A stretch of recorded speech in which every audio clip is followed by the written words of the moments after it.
Welcome to the Strong Enough Podcast, your relationship wellness podcast. I'm your host, Claudia. Today's guest is going to share with us how she uses her dreams, manifestations, and internal self-talk to have the best life and the best relationships possible, and how you can do the same. Please help me in welcoming Konisa Rhone. Nisa, it's so great to have you here with me today. How are you doing? I am doing fabulous. It is Friday, the weather's beautiful, and I'm on this side of the ground. I'm doing good. I'm doing good. That's a great way to look at it. You know, you're on this side of the ground. So yes. That is a positive attitude. And you know what? You always have a positive attitude. I have known you for a really long time, which is crazy because we're both only, 30 years old. So Exactly. Pretty much known each other since we were 15, I think. That sounds right. And you are an amazing soul, and we're going to talk about that. But why don't you share with the audience a little bit about yourself? All right. My name is Konisa Rhone. I've been on this earth this time for 43 years, and I'm not ashamed to say that. I am proud to still be here and to still be able to do my thing. Right now, I live in Raleigh, North Carolina. I love Raleigh. I love this area. I spent most of my childhood in Germany. My father was military, and he was in the Army, so I spent my childhood overseas. And I lived a few places in the United States, but I have found myself predominantly in North Carolina, and I really like it here. Right now, I am unemployed. Like many people, I lost my job, due to COVID. I had a wonderful job working for Verizon Corporate. I loved my job, but they didn't need me, once everyone left the office. So I'm, steady searching for, another really good position, but I'm an artistic soul. I am a recording artist, writer, actress, model. I love being artistic. And that's a bit about me. That's a bit about you. So I want to start with your age because a viewer last night on another podcast happened to mention that I and another host seem very great at getting people to be our guests that look much, much younger than they are. And once again, I have succeeded in doing that. So somehow John and I find guests that have found the fountain of youth. So thank you for continuing that tradition. I appreciate it. Yeah. Anytime. Yeah. So you mentioned kind of a lot of things that you're doing or that you're involved in. You're an artist. You're an amazing soul. You're also, if we're manifesting here, you're a lottery winner, right? I win the lottery almost every day. Haven't won a jackpot yet. Working on a jackpot. But I want to say 3 to 4 times a week I win the lottery.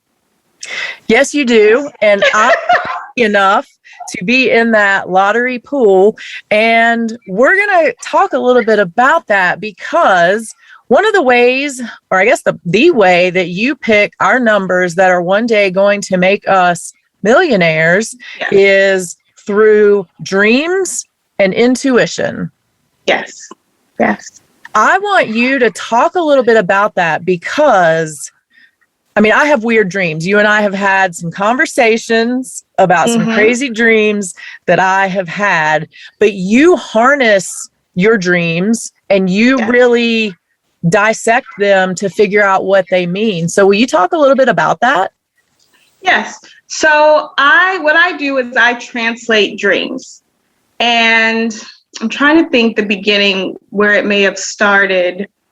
I had an epiphany one day. I was in the car. I was actually doing some promo work, and I remember being in the car with three other BAs, and I can remember exactly where I was sitting. I was in the back seat behind the driver. And I'm just looking out the window, and a thought came to me, and it's like, you're going to win the lottery.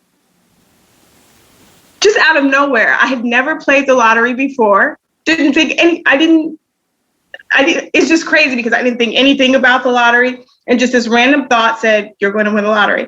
And I remember specifically turning to whoever was sitting next to me, just kind of in awe. And I was like, I'm going to win the lottery. And honestly, it had nothing to do with whatever they were talking about. And then whoever it was like, okay. Good for you.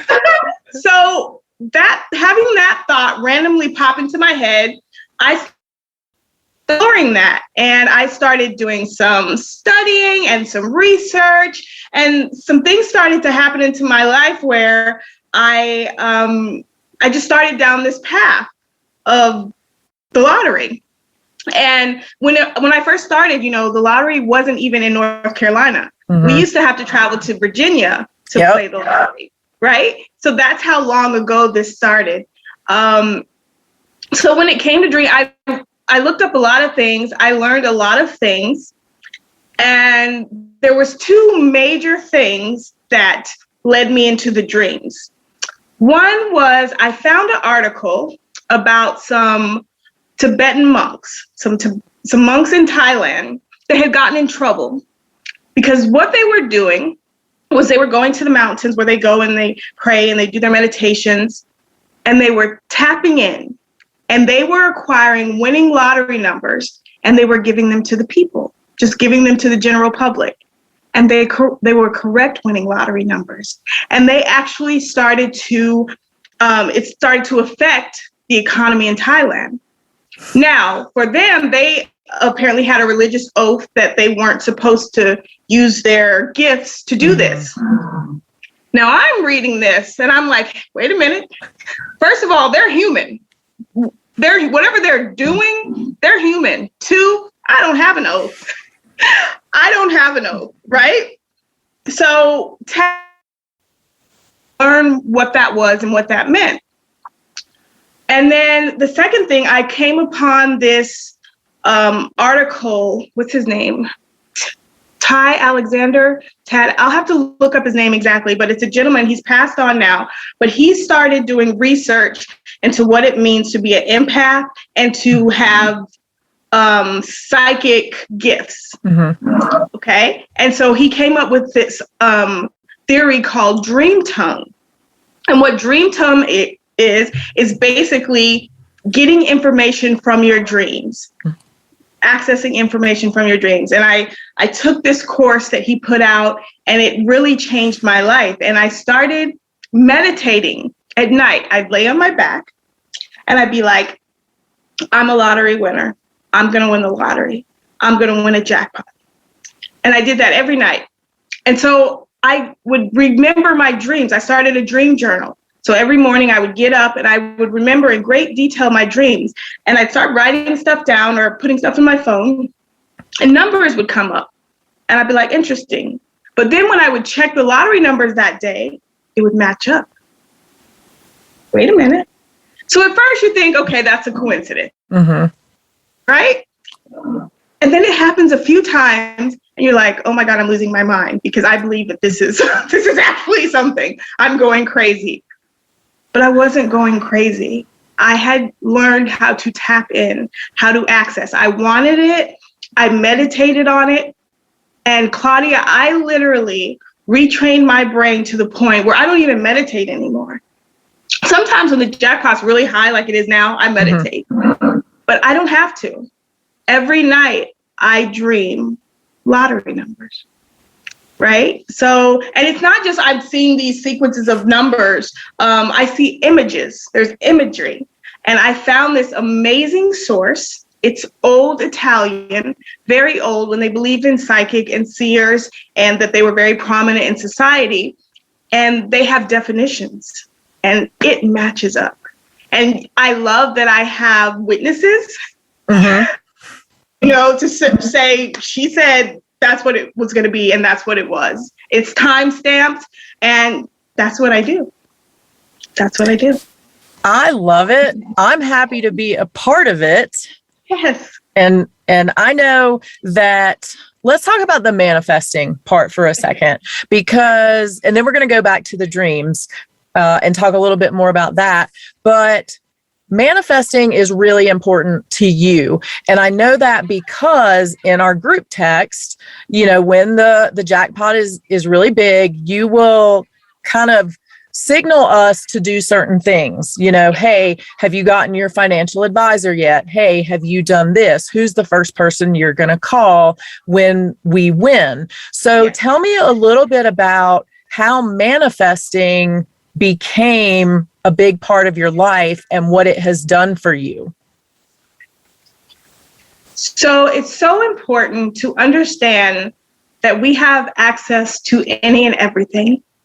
And if you look to the outside world, it's going to limit you a lot because they try to box us in, right? We have access to everything, anything that we want, anything we desire. Manifestation, it's very important to know what that means.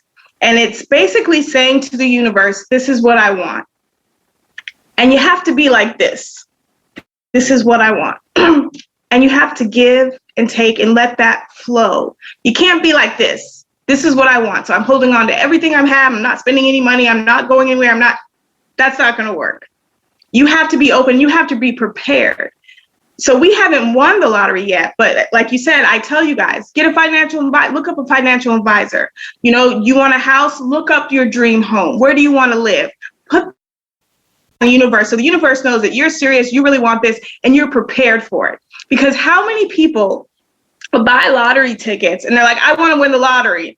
And then after they buy it, like, I'm never going to win. Okay, why'd you buy the ticket? How many people want to win the lottery? They don't know anything about finances. They don't know what to do when they win the lottery. You know what I'm saying? So you're giving yourself, put yourself a few steps ahead if you prepare for what you're asking for. And this doesn't even have to just do with the lottery. It has to do with any and everything. It has to do with a new job, a new relationship. You say you want a good man. Have you prepared yourself for a good man? And vice versa. You want a good woman. Are you prepared for that good woman that you think you want? Are you worthy? Have you gotten yourself together? So that's a huge part of manifestation. And you have to be really calm. You have to be really easy. You have to be really observant because things may come in and out of your life to take you to that next step. And you've got to be paying attention and be ready for it. You got to be real easy. Because if you're all over the place, you're going to miss some important signs, some important steps that need to be taken to get you to where you want to go. So it has caused me to be very calm in my life. And like I said, when I was introducing myself and I said I was unemployed, part of me, I think a lot of people will be freaking out right now. Like if you have no income coming in, I'm very calm. Because I'm looking what's in front of me. I know the gift that I have. And I even, when it comes to work, I know the skills that I have. And I have put forth, I revamped my resume, and I'm preparing to get a great job like I had before, instead of freaking out. Because when I'm freaking out, I'm wasting time and energy, worried about the future. I'm not going to have enough money. Instead of saying, you know what? I'm good right now. The bills are paid, food's in the house, roof over my head. I need to do what I need to do to prepare myself for this, where I want to be. So I love it. I love it so much. What I really love that you just said is that you have to prepare yourself for what you're asking for or what you're manifesting. I think that is where so many people go wrong, is they sit around and they say, well, I want a good job. Okay, but what are you doing to put yourself in the position to get the good job or the good relationship or whatever? So I think it's so important to highlight that. I also want to say I buy in 100% because years ago, when Hummers first came out, I really wanted an H3. And I wanted one so badly. I went and got, pre-COVID, you could go to a car dealership and get the little cards that had like the picture of the vehicle and all the different trims and everything on the back. I went and got one of those and I taped it on my desk at work. And that would have been around 2006. 2007, I think. And in 2008, I went and paid cash for my Hummer. So, and I still think about that like I saw that picture every day and believe I'm going to get this. So I know that's a small example, but I think it shows that if you manifest it, if you think about it, if you really put your energy towards it, it will happen. Let's talk about that on the opposite way. So let's talk about the people who would be freaking out, think everything negative. Oh my gosh, my life is terrible. I'm not worth anything. I can't do anything right. I'm never going to get a good job. Talk about what's going to happen to those people. They are speaking into existence their reality. Words are so powerful. Thoughts, we'll go back and start with thoughts. It starts with thoughts that become words, but that becomes your reality. And it doesn't matter what it is, whether it's positive or negative, good or bad, if you want to use those terms, it becomes your reality. So what you focus on is what you will eventually become. And people need to really understand that. It's so important to understand that. And I forget the author. You probably know him. Oh, but he has this theory called Watch the Watcher. Have you ever heard of that? Yes. Who am I talking about? We're going to have to look it up. Is it Eckhart Tolle? Is that it? That's him. So I came upon one of his books and I learned about watching the watcher. I learned about watching my thoughts. So if you know, we always have this internal dialogue going on, whether we're aware of it or not. We always have it. Now, life becomes very interesting when you can step out of yourself and watch what you're thinking. If something happens, what's the first thought that comes to your mind? What's your reaction? Question that reaction. Why did I have that reaction? What was that? Was that my ego? Why did my ego feel the need to step in? And what you can learn to do is control your thoughts and control your ego. And when you do that, it is so powerful, Claudia. So much power. And so that's what I do on a regular basis.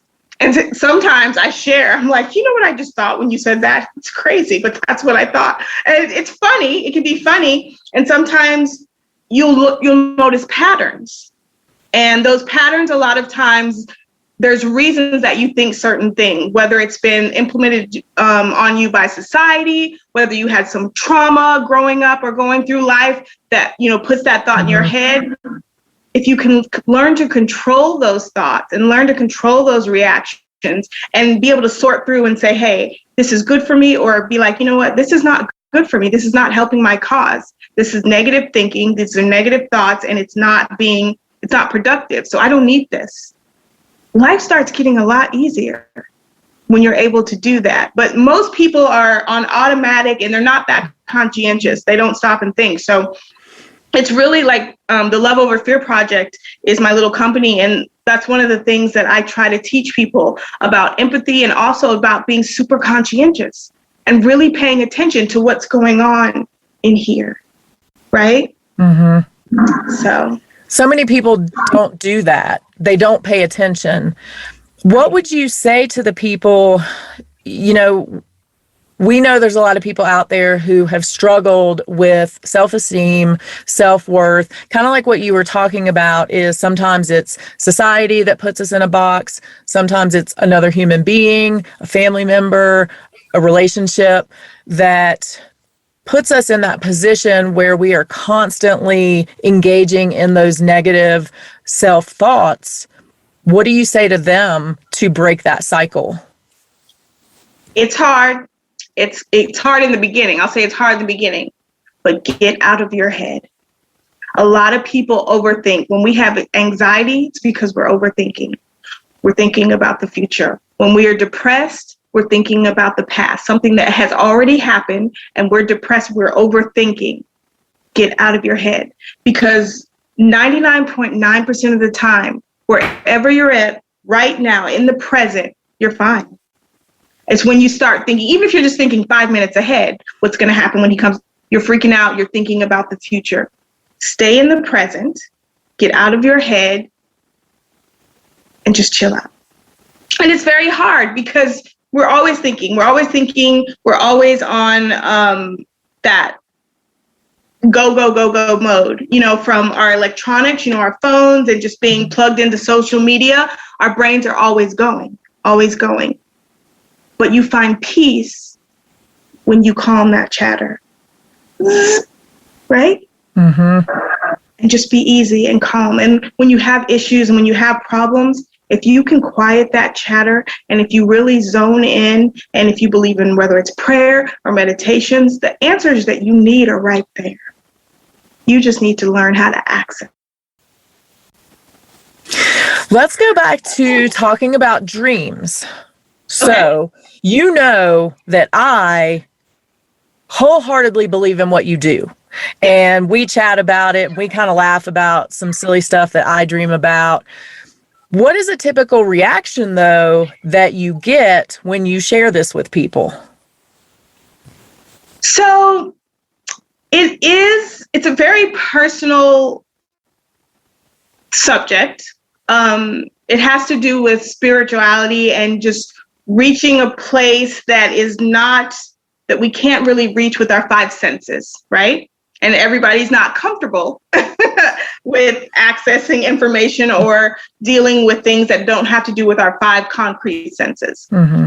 So I understand that, and I don't judge people. But so there's a handful of people that I deal with that I can freely share. Oh, this is what I dreamt about. This is what this means. I have some close friends. So it's interesting. Yes, lottery numbers are very prominent in my dreams, but I also can sometimes dream about family and friends, and I get insights on things. And so perfect example. I had a friend, she's one of my best friends. I dreamt one night, I saw her putting on a bunch of jackets. She put on one jacket, two jackets, three. She's just putting on a bunch of jackets. Actually, a definition for many jackets. And the definition was danger averted. Okay, so I wake up and I'm like, something must have happened with her. But I'm not calling her up and be like, but she actually called me up and let me know that something had happened the night before, which caused her to get pulled over by the cops. And I told her, I was like, Lord, what were you doing? And we talked about it. And I was like, it's good that you got pulled over. If you had not got pulled over, something bad was going to happen. And that's what the dream was telling me, danger averted, because something crazy happened to her the night before. I remember having a dream, and this was actually before I got into everything. I took a nap one day, and I dreamt that me, my mother, and my sister were in a car accident. And I woke up, and I was very shaken about that. So I called my mom, and she was fine, and my sister was fine. But come to find out later that evening, my father had been in a car accident. And it was actually around the time that I was having the dream. So, stuff like that will either, people are going to freak out when you tell them stuff like that, or they're going to be like, coincidence, or you're crazy. But all it is information. All it is me being able to get information in a different way besides my five senses. And so some people, they're cool with that. They get it. And then some people are like, hooey. And, it's a personal choice. And I get it when people don't believe in psychics. So, a lot of times it's funny. People will be like, well, psychics are always guessing. They're like, well, what is this? I'm seeing this. What is this? That's because we see in images. We don't get these full stories that explains everything. We'll get a flash. And we have to learn what our subconscious is trying to tell us, what that image means. And so if we say that, that's how, it should spark something with the person that we're talking to or dealing with. Or in my case, if I see an image, that image has a number related to it, and my subconscious is telling me to play that number. So you had some dreams that led you to situations with friends and family. Have you ever had dreams or intuitions about yourself or things that then happen to you? Oh, 100%. Let me tell you, I think you know about my, that I had breast cancer. My mother passed from breast cancer. So, always in the back of my head, I know I need to be extra vigilant and checking. And I remember I started having dreams of imagery, and the definition was disease. Like, go get checked out. And I knew, and around that time, it's very interesting, I started to feel something. It wasn't a lump, but it was very, very small and just something that didn't feel like the rest of my breast. And I was just like, and then, so that on top of the dreams, I was like, let me go get checked out. And I did. And that's when I found out that I had the beginning stages of breast cancer. It was just getting started. So I caught it really early, was able to have my surgeries and my radiation, and I'm good now. But yeah, so I pay attention. I definitely pay attention. Trying to think if there's been other things, like I'll have a dream that weird today at work, and I'll wake up and be like, damn it. But I'm prepared, so I'm not going to be freaked out. And something does go weird at work, but I'm prepared. Yeah, so that happens quite a bit. I love that you listen to it, because that was one of the things that I was thinking about when you talked about the dreams that made you think about disease. And then you were able to catch the breast cancer really, really early. Yes. I think what a lot of people don't realize is that our dreams are our subconscious trying to tell us things and trying to communicate with us. Yes, that's exactly what dreams are. And people, so we're on go when we're awake, and our dreams trying to figure out, or like you said, messages from whether it's our physical body that we can get through to our subconscious while we're asleep. And how many people do you hear, oh, I don't remember my dreams, or I don't dream? Some people say they don't dream at all. Mm-hmm. Actually, you do dream. You're not retaining that information. And at any time, if you want to, you can learn to retain that information. You just have to put forth effort. I tell people it's kind of like learning to play the piano. When you first sit down in front of the piano, you're not Alicia Keys. Alicia Keys had to start somewhere, and she had to practice. And so I think that's why my dreams, they come nightly. My prophetic dreams come nightly, because I started practicing. I started keeping my journal, and I started paying attention, and I started meditating and saying, I want information. I accept this information. And so, yeah, that's how that works. So what advice would you give somebody that is in that place of, okay, I want to remember my dreams. I want to start figuring out what my subconscious is trying to tell me. What steps should they take? The very first thing is to set up a dream journal. And you can have a hard copy, get a cute little journal and date it. And as soon as have it by your bed, if you have a nightstand or under your pillow or under your bed, before your feet hit the ground in the morning, you need to try to recollect anything, any and everything. And as you start to do that, your brain will jump on the train and start helping you, and it'll become easier to remember. And pray, meditate. I want to remember my dreams. I believe that there are answers in my dreams that can help my life be smoother, and I want access to those answers. So starting a dream journal is my first thing. And actually, maybe it's the second thing. The first thing is you actually have to believe it. You actually have to believe that this is very possible, and that you are on this earth to thrive, to love, to be loved, to learn, and you're not here to suffer. If you're suffering in your life, you're not doing something right. You're on the wrong path. That's why you're suffering. You know what I'm saying? So I'm unemployed right now, but I'm not suffering. You see the difference? We don't have to suffer. I know that there's a way for me to get where I want to be.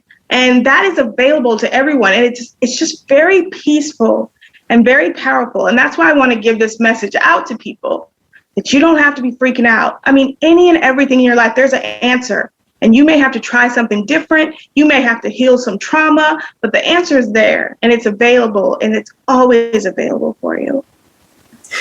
People often don't want to do the work, I feel like, when they're in a bad situation. And I'll just speak personally, so it's not like I'm speaking about somebody else. When I was in an unhealthy relationship, I had the power to remove myself from that situation. And, Right. I had to get to that place for myself. Yeah. Nobody else could do it for me. And I think there are a lot of people out there that still want to be saved or feel like they need to be saved. They can't do it themselves. Talk to those people for a minute that think, I can't do it myself. You actually are the only one that can do it. No one can do it for you. We get into these patterns and these mindsets, and a lot of the problem comes from looking outward, looking for answers outward, whether it be from families or friends or social media or celebrities. You have got to stop. You've got to really grasp, what do you want? I want to be in a healthy relationship. Okay. Well, you're in a relationship now, it's not healthy? Well, the first thing you got to do is get out of it. But I can't get out of it. Why can't you get out of it? We have to start breaking stuff down. It's going to be uncomfortable. It's not going to be fun. It's not a fun process. It can be uncomfortable, but with that uncomfort comes change. And then that's how things get better, that change. So the first thing I would tell people, nobody can change this except for you. And you're going to have to dig deep. You're going to have to ask yourself questions that you've been avoiding, that you've been hiding from. But you're going to have to ask those questions. You're going to have to find answers for those questions and start to heal. When we're in bad relationships or bad situations or negativity or suffering, it's because we got to heal from some stuff. We've got to face some stuff in ourselves, things that have happened to us. And a lot of people run from that. A lot of people don't want to go through that process, but nothing will get better until you go through that process. And people slap on Band-Aids. They slap on, whether they are covering up their stuff with alcohol or drugs or sex or, medications from the doctor. It all comes from in here. You got to heal from the inside out for it to really stick, for it to be real. I love that you said that you have to face it. It reminds me of a guest I had, now it seems like months ago, who does not like the phrase, fake it till you make it. Because she said, then you can just get in the habit of faking it and wearing that mask and you never face it. So she said, what she goes by is face it till you make it. And when you said you have to face it, that's exactly what it made me think of, is that we are often so afraid to face ourselves quite often. Yes. And I think as women, sometimes it's even more difficult. And I'm not knocking the guys out there, but I feel like sometimes as women, we are supposed to be strong and we're supposed to be emotionally strong and we're supposed to take care of the family unit and do everything. What do you think society has played a part in making us feel that way? That's an interesting question, because in different societies, there are different expectations for women, right? All around the world, it's very different. As far as Western culture, so when I was doing my research on spirituality and all the stuff I was looking into, one of the subjects I looked into was feminine energy versus masculine energy. And I have to tell you, our society, Western culture, American society, is overwrought with masculine energy. The women, it's overwrought with masculine. So what is masculine energy versus feminine energy? So if you look at society, when you talk about femininity, what's the image that comes to your mind? You see a beautiful woman, hair's done, makeup's done, dressed to the T, feminine. That's not what feminine energy is. It looks good. Femininity is energy, and it's a flowy, go with the flow, loving, calm, forgiving, open sort of energy. Now, a lot of times, especially on social media and just media, television, women are like this. Mm-hmm. Women have attitudes. We are holding it down. We can do it ourselves. We don't need a man. That's not feminine energy, right? Mm-hmm. And that has an effect on our spirit. As women, that has an effect on our spirit. Now, let me say, as far as when it comes to working and career, you've got to have some masculine energy to get shit done. Mm-hmm. That's all it is to it. You've got to be in your masculine energy when you're in the workplace. And a lot of women work in America. We have jobs, we have careers. So we've got to be in our masculine energy to make it happen. But the problem is a lot of women don't know how to turn it off. They don't know that once they leave that office at 5 or 6 o'clock and they come home, turn that shit off. If you're in a relationship, if you're with a man, there can't be two masculine, you know what I'm saying? Mm-hmm, mm-hmm. So to me, part of the problem is that women are trying to wear so many different hats and take care of family and take care of career. It's a lot. And to get all that done, a lot of women are in their masculine energy. And again, like I said, if we're feminine by nature, it's not gonna work. It's gonna clash.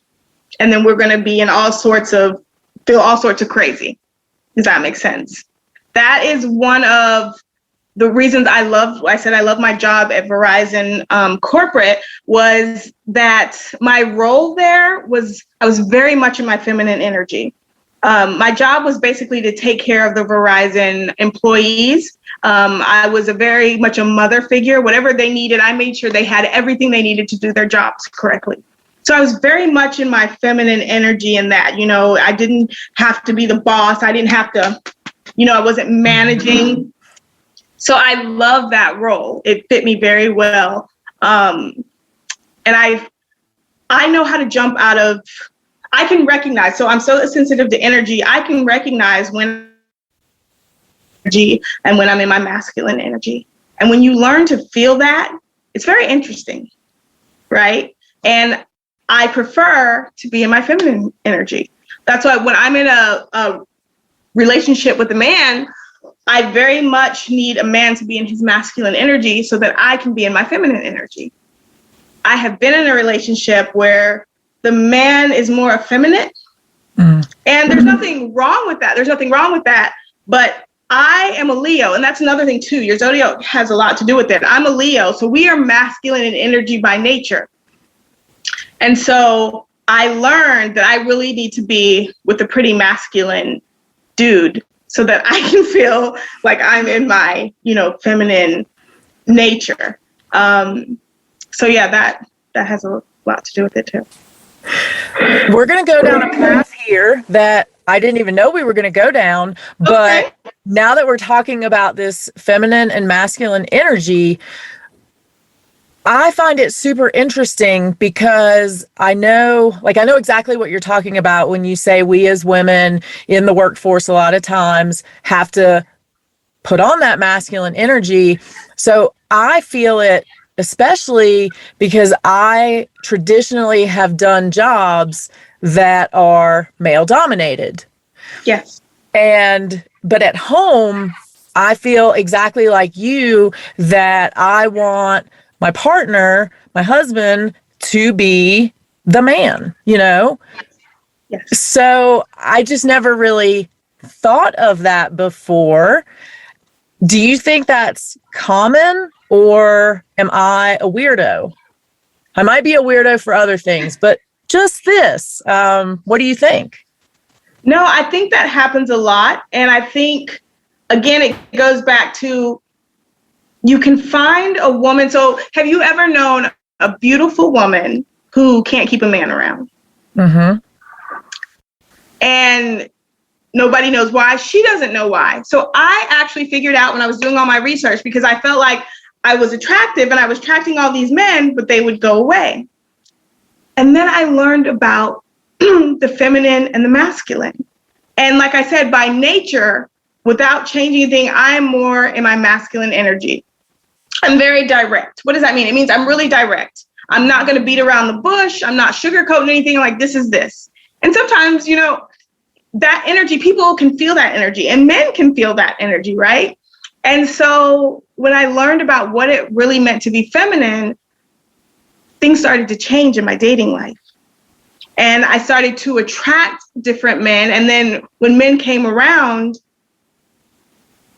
my energy had a lot to do, the way and it wasn't like I had to change myself or, act in a different way. I just naturally, again, if you think about this, I became that. Instead of this, I became this. And men are drawn to that. Masculine men are drawn to that. Now, on the flip side of that, if you have a more effeminate man, he will be drawn to this kind of woman. Mm-hmm. And it can work out for them, and that's fine. So the key is to know yourself, to learn yourself and learn what's good for you and what you actually want. Not what society says that you should want, but what you actually want and what works for you. You knew that you wanted your man to act like a man. You felt that. And so the thing is, to get to that point, some women and some people can't even get to that point where they can stop and feel what's going on inside of them. This is what I want. You know what I'm saying? This is what I need. And so learning to feel that and understand what that means, and then to act on it, act accordingly, despite what everybody else might think, despite what it might look like, but that's going to be better for you, knowing that. So no, I don't think that you were weird. I think you were very smart and emotionally intelligent to recognize that. I think it goes back to what you said earlier of really looking at yourself and doing that internal work and really figuring out what you're about and what you really want and need.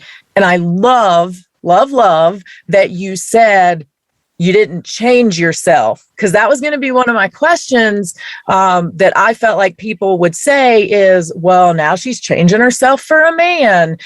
And so I want to make it clear, and you made it clear, no, what you did was you looked at what you were doing and the energy that you were giving out, and you just changed that vibration basically in your dating life. Right. And that's what it is. Energy is about vibrations. You can be vibrating high, you can be vibrating lower. And so when I said that I adjusted, what did I do? I became softer. I allowed myself to feel more. A lot of times we block out feelings and we block out what we truly want. And we put on a tough face when our feelings are hurt. We put on whatever. No. If that hurt your feelings, it hurt your feelings. If you need to cry for an hour, but feel. That's feminine energy. Feminine energy feels, instead of getting an attitude, be like, fuck that dude. No, your feelings got hurt. You're saying fuck that dude because your feelings got hurt, and you need to feel that. And that's feminine energy. It's being vulnerable, feeling that, and forgiving. So that's a big part of it, forgiving. And when you learn to be that way, you're going to attract better mates. And you're going to feel good about yourself. And that's why you're going to be attracting better mates, is because you're going to be vibrating higher and you're going to be feeling better about yourself. Right? Mm-hmm. I want to ask you about the forgiveness. So for me, sometimes forgiveness is hard. Well, I think for all of us. But, there are some things that for me have been real tough to get through. And I know that forgiveness is really for us. It's not for the other person, but forgiveness also happens in our own time. So what do you say to people, how do you try to get through that? Like, what's the advice you give to say, here's how you can work through to get to a place where you are ready to forgive? So forgiveness is essential for you to be a happy person. You can't be walking around angry and have this ball of anger and resentment in your heart and be a happy person. It's not going to work. Forgiveness becomes very easy when you live more by spirit than you do by ego. Spirit does not get offended. Ego gets offended. Ego gets offended and defensive and overprotective. And that's where that resentment and that anger and that non-forgivingness, that's your ego. So when you learn to recognize what your ego is, and it's trying to protect you, but when you have too much of it, it causes problems. When you decide to live by spirit, forgiveness is very simple. Now, here's the thing. Just because you doesn't mean you're a pushover, doesn't mean you're a punk. You can forgive someone and part ways. You can forgive someone and not speak to them anymore. That doesn't mean you're mad, but you're vibrating differently. You're moving differently. So if this person has done something that isn't healthy, that's toxic, you can let go. You can forgive and let go. And a lot of people don't understand that. They're like, well, you don't talk to me anymore. I don't need to.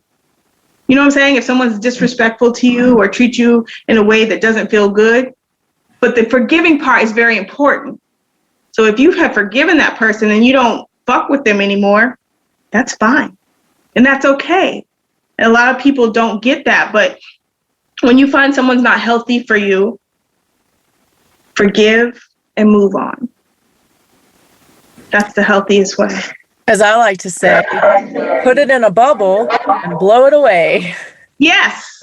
Get going. Get gone. And it doesn't mean it's forever, but every people in your life for a reason and a season, and everyone's not meant to be in your life forever. And there can be people that we love and care about, and they do something to hurt us. And 99.9% of the time, it has nothing to do with us. If they do something to hurt us, something's going on in their life, and they have decided that they could take it out on us, and that's not okay. And that's, again, where the forgiveness process comes in. All right, peace. I'm sorry that allow people to show you who they are and where they're at. And don't get mad at them for showing you that. But react accordingly. Yes, ma'am. Exactly. Yes. I love that. Talk to me quickly about men and feminine energy, because what you're going to have, of course, is a lot of dudes who are like, no, man, I can't be soft like that. That's not cool. That's not okay. But we have to have a balance, right? Right. And that's what it is, because all of us have both. Every human being has feminine and masculine energy. And just depending on how we were raised, our zodiac, I do believe, has a lot to do with it. Just naturally, experience that we've had, like, it's going to affect which one we lean towards, which one we feel more comfortable in. And there's nothing wrong in being a dude and feeling more comfortable in your feminine. There's nothing wrong with being a woman and feeling more comfortable in your masculine. The goal is to know what feels comfortable with you and acting accordingly, and not letting society judge how you should act or which energy you should be in. So for men that are more effeminate, do your thing and, be you, but make sure you are comfortable. As long as you are comfortable and you are loving yourself, do you.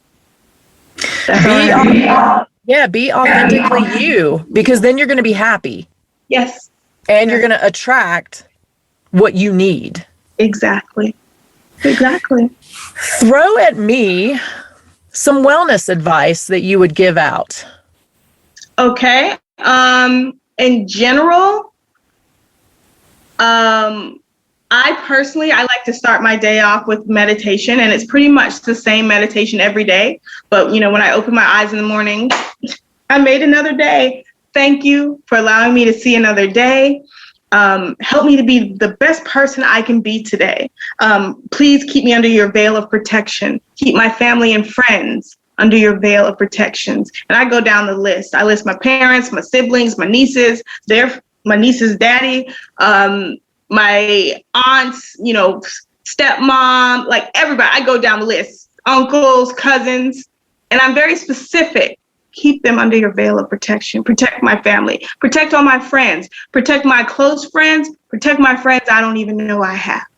Protect the light workers in this world that are trying to make this world a better place. Every day. Every day, that's my meditation. Be very, very conscientious of what you put in your body. Food. Food is very important. We eat a lot of shit here. We eat a lot of junk. And that weighs down, that affects your energy. That affects your vibration if you're eating a lot of shit. I love sugar, Claudia. I love sugar. I'm working on getting rid of that addiction to sugar. I eat as little meat as possible. There has been times that I have given it up completely, but I'm working on that. I'm diabetic. So I have to have some meat in there, protein, or literally I would just be eating lettuce, every day. But what you put in your body, and not just physical, what are you listening to every day? What are you watching every day? Are you sitting and watching social media, watching fights, people, fighting and just violence and negativity? You're feeding your soul. Be very conscientious of what you put into your body, what you're watching, what you're listening to, what you let your children watch and listen to. I find it interesting, and this is a whole nother subject I'm not going to get, but all the school shootings we be having, and I'd be like, y'all let y'all's kids play these shoot 'em up, games 24/7. What did you think? That's entertainment, killing and shooting, and what did you think was going to happen? So meditate, be careful, what you're putting into your body. Be kind. Just be kind. Think before you react. It'll save a lot of heartache for a lot of people in a lot of situations. And just breathe. Get out of your head. When you find yourself depressed, anxiety, get out of your head. Catch it and get out of your head and just breathe. And it sounds oversimplified, but it really helps. We have talked a lot about relationships and energy. What is one piece of relationship advice that you would throw out? Just kind of your biggest, all-encompassing, here's what I got. Love yourself. Don't expect to be in this fairy tale relationship and someone loving you and treating you like a queen or treating you like a king, and you don't love yourself. It's never going to work. When you know that is possible. But again, it's that process that we have to go through, and that trauma we have to shake off. We have to acknowledge and get rid of so we can love ourselves. And when we're able to love ourselves, then we can have successful romantic relationships, if that's, what we desire. We are going to change courses very quickly as we wrap up. I love tattoos. You know this. Yes. I have a lot of tattoos. I had to wear extra clothes a couple weeks ago because of my tattoos. I know that you don't have tattoos, but we're still going to talk about them because I know there were a few tattoos that you have contemplated. So talk about those and talk about why they were what you thought of and what you said, if I got a tattoo, this is what it would be. Well, I wanted a music staff around my wrist because, again, being a recording artist and just loving music, listening to it, singing it, playing, creating it, really important part of my life. And so I wanted that around my wrist. And what did I want I think I just wanted a cool design around my navel. And again, when they started talking about pain and stretching, I was like, okay, I'm over it. Henna is your friend. So that's what I did. I just get henna every summer or something. They also now have, I think it's called Momentary Ink. Okay. I think is the name of it. It's a company where you can go online and you can either pick a design or design your own, and they will send you like a long-term temporary tattoo. Oh, that sounds cool. Mm-hmm. That sounds cool. Well, that would be for someone like me if I was younger and I don't even care at this point. But yeah, if that had been available back in the day, then that might have been something I would have checked out. Back when we were 15, Yes. right? Just a few years ago. Yes. Konisa, you have been amazing, absolutely amazing. I have truly loved speaking with you, and I'm so grateful that you were willing to share so much. If people want to find you on social media, and maybe you don't want to be found, and that's okay too, but if you want people to find you, where should they go? You know what? It's funny. I'm not a big social media person, but I do have a Facebook page for the Love Over Fear Project. And I'm working on YouTube. If you look up the Love Over Fear Project, I've got some videos very helpful, and I need to make some more.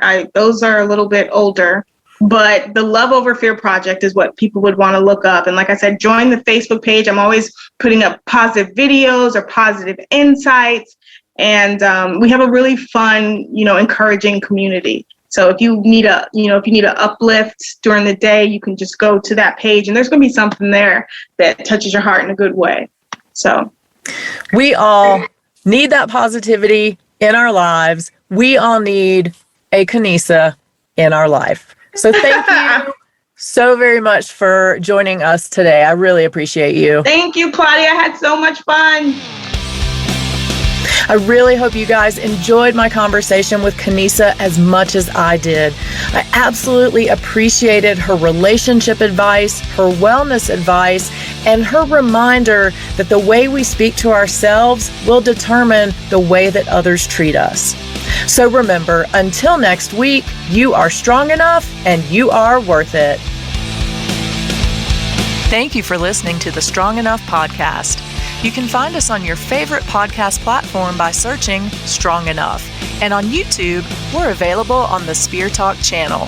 Don't forget to follow us on Instagram and Facebook at strongenoughpod. If you have suggestions for an upcoming episode or a future guest, please reach out at strongenoughpod@gmail.com. Remember, you are worth it.